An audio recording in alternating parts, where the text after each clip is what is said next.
Ẹ káàárọ̀, ẹ káàsán, ẹ kú ìyálẹ̀ta, ẹ kú ìrọ̀lẹ́, ẹ kú àṣálẹ́, ẹ káalẹ́ níyì. Mo kí gbogbo ọmọ Yorùbá káàkiri gbogbo àgbáńláyé. Òní ọ̀sán wa o. Orúkọ mi ni Lukman ọmọ Ayédáre bàbá ọgbọ́n, ọmọ ọ̀dọ̀ àgbà. Ẹ̀yin èèyàn mi ayé wá nǹkan fìdílé tàbí ká fìdílé nǹkan. Ẹ jẹ́ ká kọ́ sáyẹ́ǹsì àwọn bàbá wa tí wọ́n fi lo ilé ayé wọn táyé fi gún régé, tí wọ́n fi lo ilé ayé wọn táyé wọn fi tòrò bí omi àjípọn. Ó yá ẹ jókòó, ẹ mú gègé yín, ẹ jẹ́ á kọ́gbọ́n. Ó ní ọgbọ́n kan táwọn bàbá wa máa ń lò tó jẹ́ pé tí wọ́n bá wà nínú ọkọ̀, tọkọ̀ yẹn bá dànù, Ọlọ́run á máa fi mọ̀ wọ́n. Sọ mọ̀ pé àwọn ẹ̀dá kan bẹ tó jẹ́ pé ara wọn ti gbàbọ̀dè tàbí kí wọ́n ti ṣépèlé wọn, kó jẹ́ pé ó wà nínú ọkọ̀ pé ọkọ̀ yẹn fẹ́ dà. Ṣùgbọ́n mo fi ń dá ọ lójú pé tí o bá lo ewé yìí, ààbò Ọlọ́run yóò wà pẹ̀lú rẹ̀.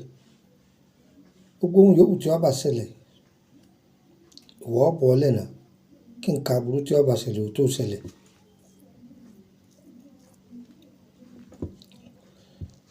Níbi ó tún wá dá dé, àwọn àgbàlagbà wọn a máa fi sẹ́nu ọ̀nà ilé. Bí wọ́n bá ta ọfà àṣàsí, kò ní wọnú ilé náà. Tí ẹ bá gbé oògùn aburú wọlé, kò ní ṣiṣẹ́. Tí o bá ti jáde padà, yóò gbé kọ Ọlọ́run padà. Iṣẹ́ yìí dájú, ṣùgbọ́n agbára Ọlọ́run ó dájú jù lọ. Ọlọ́run ló ní ewé, Ọlọ́run ló lè gbò. Ṣùgbọ́n agbára Ọlọ́run ọba, òun lọ́ba lórí ohun gbogbo. Tí o bá lo paracetamol 10, ìyẹn ò pé káàrọ̀ má tún ro ọmọ níjọ́ kejì. Ó tún bẹ lọ́run, Ọlọ́run má máa fara ro mí. Ó tún lò mí. Ọlọ́run má fara ro mí o. Ọlọ́run ò sì ní fara ro. Ọlọ́run ó pè kóògùn náà kó bá ọ lára mu. Bíbí àtìgbò náà ṣe rí nìyẹn. Ṣé rí iṣẹ́ yìí, màá ta kókó rẹ̀. Iṣẹ́ 3 mo fẹ́ fún wa, màá ta kókó rẹ̀. Màá ta kókó rẹ̀. Ìní fi ilẹ̀ pé a ta ni. Ìwọ tó bá fẹ́, ó kàn sí wa. Iṣẹ́ náà ẹ bá pàdé ní orílẹ̀-èdè Benin. Owó rẹ̀ ò wọ́n rárá. Kò wọ́n rárá. Sẹ́mi ni, àpò 5 sẹ́fà ni. Òòkà ni o. Òòkà ni. Ọ̀gbọ́, òòkà ni. Ẹ lọ bá mi tọ́jú odidi ikún. Ikún, ẹranko kan ní jẹ́ bẹ́ẹ̀. Ikún tí wọ́n pa lóòjọ́.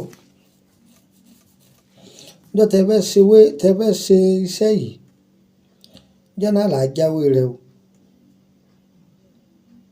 Odidi ikún kan, ẹ là láyà. Tọ́, ẹ bá mi wá ewé awẹ́dẹ. Ewé àlúpàyídà. Ewé ẹ̀yìn bísowó tá ń pè ní ẹ̀yìn olóbe.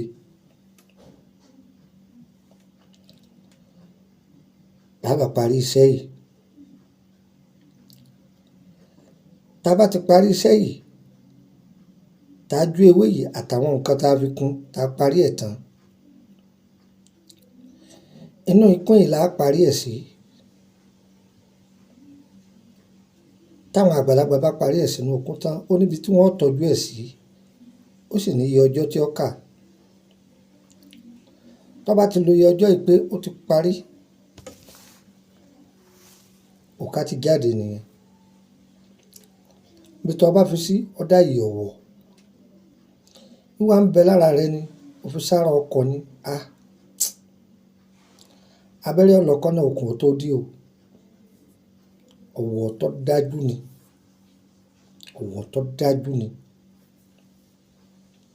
Kẹ́ lè bá àmọ́yìn rẹ̀ làwa náà fi fílẹ̀ pé mo ta kókó. Wọ́n tó bá fẹ́ lórílẹ̀‐èdè Nàìjíríà, èèyàn sá pè mí. Ẹ pè mí.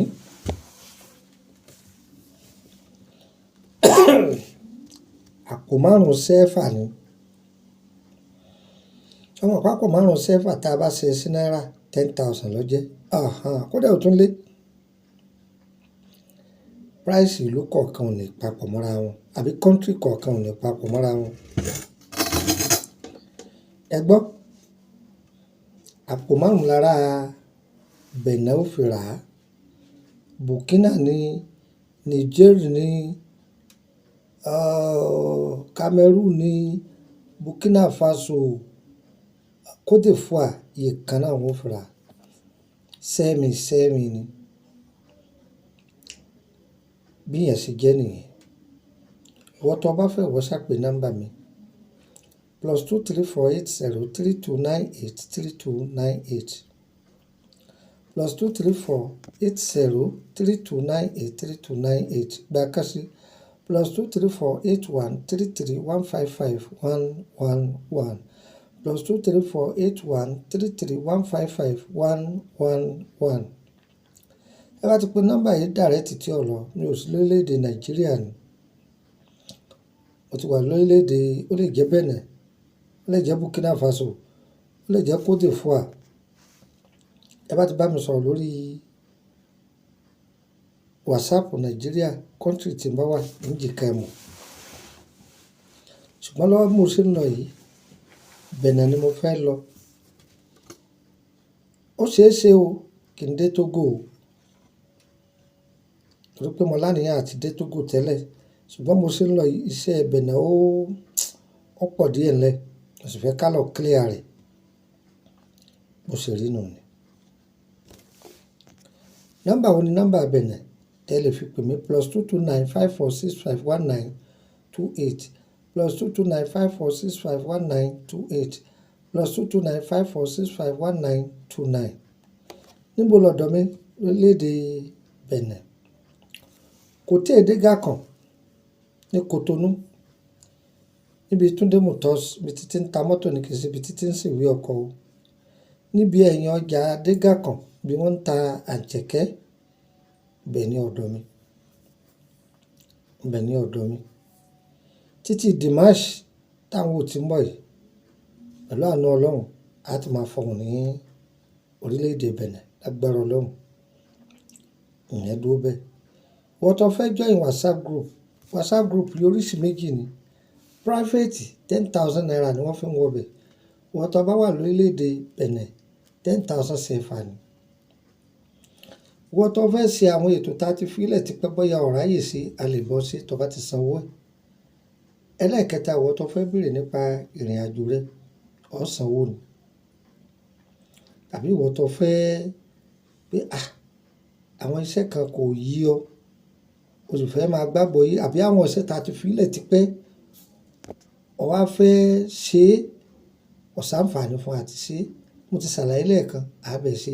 Àbí wọ́n tó jẹ́ pé nǹkan tí a ti ṣe kalẹ̀, irú òkà tí mo ṣàlàyé ń pa èyí, o bá fẹ́ rà, a ṣàlàyé ibi tó ti rà fún. Ṣùgbọ́n kó máa pè mí, ó máa fi mẹ́sẹ̀jì sílẹ̀ pé mo lálàá kan, ìwà àtàlà rẹ̀ tó láǹbẹ̀ ló fi sí o. Ṣùgbọ́n ọ̀tọ̀ bá wà ní private, mo jẹ́ ọ lóhùn kí n dán ọ lóhùn. Torí owó lọ sanwó bẹ̀, èyí sì ṣòwò kékeré. Tó tún bá yẹ ti parí, ọ̀sán mi. Yẹ́yẹ́ wa kò ní yẹ lọ́mú lọ́dọ̀ mi lórílẹ̀‐èdè Nàìjíríà. Bá ti dé Ìkòròdú garage, wọ mọ́tò báyìíkù, bọ́lẹ̀ ní Emily bus stop, Emily Street, number 50, ẹgbẹ́ ilé lọ́ọ̀yà. Ìran ọmọ Èkó kan kọlà o. Ará Èkó lèmi o, ọmọ bíbí ìlú Ìṣẹ́yìn ni mí. Ó sì jẹ́ nù. Ìṣẹ́yìn o, ọmọ ẹgbẹ́ Dúmọ̀kọ, mẹ́lọ́dọ̀ tèmi. Tó. yẹ́yẹ́ wa kò ní yẹ̀ ẹ́ lẹ̀. Ẹ má ì tí ì lọ o, mo fẹ́ fún wa ní nǹkan méjì sí ẹ fi ṣàgbéjì ara. Ire o, ire kà.